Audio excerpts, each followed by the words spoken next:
Well, I think one of the things that we've learned over the course of the history of the Mind Institute is that autism is complex. It's not a single thing, that there are many forms of autism with different causes, and so I think we've learned a lot about the complexity and the need to think about how we can develop different treatments and different systems of support based on the particular types of autism that we see. We have good evidence-based behavioral treatments that we know work to reduce challenges associated with autism for young children. We're trying to develop systems of support that will help adults have better outcomes in terms of employment and post-secondary education. I think we're making some headway there. I think we know a lot more about particular medications that can maybe help with some of the co-occurring conditions like anxiety that can create other problems for individuals with autism. We're much better at diagnosing earlier and earlier, which is really important because the earlier that we can diagnose a child as having autism or another developmental delay, then we can get them into help, and we know that early intervention really makes a difference.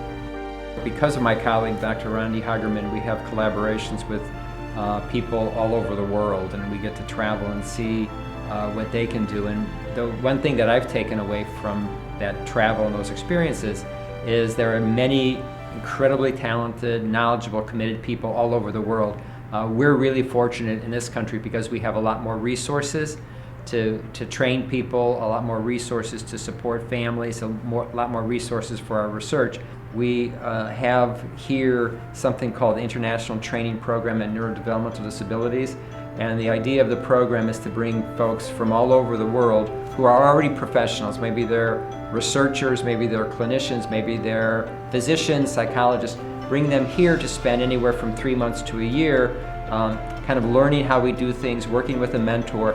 And the idea then is then they can go back to their countries, kind of have a better toolkit to help families, but also then they can rely on us and we can establish some ongoing collaborations. And just as a couple of examples, we have ongoing relationships with a number of professionals in the Philippines. We had a grant that funded some research and training opportunities, and we keep those going.